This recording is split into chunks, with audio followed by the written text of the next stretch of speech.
binenta, pag nakita yan yung unit price analysis at hindi kikitain, Hindi na lang. may eliminate yung pagbenta. Yes. So ang akin, yung original sin is yung pagbenta nung project. Kasi 20 to 25%. Ang pinakamalaking nawawala is doon sa pagbenta o doon sa sinasabi nila na insertion na meron ka agad 20 to 25%. So yun yung dapat na ma-eliminate. Kasi yun yung pinakamalaking nawawalang pera at doon nagsisimula lahat nung 20, yung 80 na yan, hindi magmamatch doon sa naka-FLR pa sa DPWH. Kasi pagkatapos nasabihin na mukhang okay to, hihingan nila ng requirements. Hinigpitan nila yan eh. Dahil nga medyo may duda na, nagdagdag sila ng requirements at nakakita ako ng non-compliant. Kasi minsan, sa akin nagpa-follow up yung congressman, so ang gagawin ko, babalik ako sa DPWH, ano nangyari dito, kala ko okay, sabihin niya, hindi, non-compliant. Binabalik ko doon sa ano, kung ano yung kulang na requirements. That's clear, Yeah. Congressman. My question is, since ang hearing ho natin tungkol sa flood control, nagkaroon ho ba kayo ng analysis about flood control, the type of projects na nandoon sa insertions ho natin? Ay, okay. Mabuti po na tanong yan. Napag-usapan yan in one meeting. Sinasabi nila na mukhang ano ba, high profit yung ginamit na term doon sa flood control. Ako naman, so pinag-uusapan namin, anong gagawin moving forward? Ang sabi ko, kasi nung dumating si Sec Manny Bonoan dyan, pinahinto niya kaagad yung rock netting tsaka yung slope protection. Pinagbawal niya yung dredging. Tapos, pinag-uusapan na for the 2026 budget, anong gagawin doon sa flood control. Ang sabi ko is, ang dapat ayusin is yung DUPA, yung Detailed Unit Price Analysis. Because assuming i-ban natin totally yung flood control, pero yung DUPA hindi po naayos, hahanap lang sila ng ibang project na pagkakakitaan po nila ulit.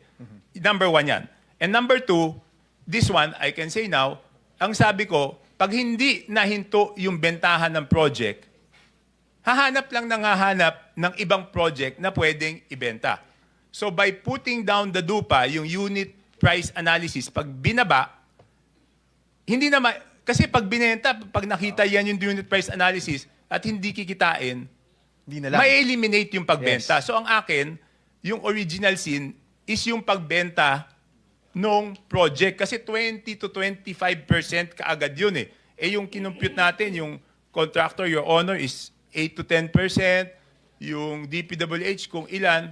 Ang pinakamalaking nawawala is doon sa pagbenta o doon sa sinasabi nila na insertion na meron ka agad 20 to 25%. So yun yung dapat na ma-eliminate. Kasi yun yung pinakamalaking nawawalang pera at doon nagsisimula lahat nung, di ba, pag binenta, binili, yung iba hindi naman lang gagawin, ibebenta ulit.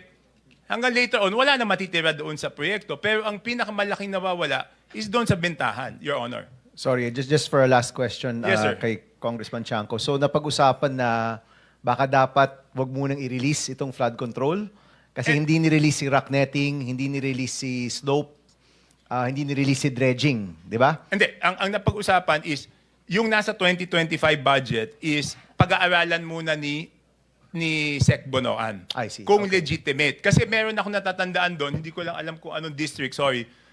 Meron doon, hindi lang flood control. Merong mga projects doon na kahit hindi flood control, sinasabi ni Sec Bonoan, wag na nating ituloy. Which ones are these, Congressman? Hindi ko na matandaan specifically sa dami nung proyektong yun eh. At kumbaga, nakita pa lang niya, alam niyang alanganin na. Hindi, kasi hindi nakaka-comply doon sa additional requirements na linabas ng When they asked DPWH. for requirements, hindi makapagbigay, so wag na lang. Yes, yung linagyan nila yun ng mga, hindi ko alam kung barangay clearance ba yun, tapos yung DNR permit. Madami. I think it was 5 requirements. Sana matanong lang yung DP, mas alam mo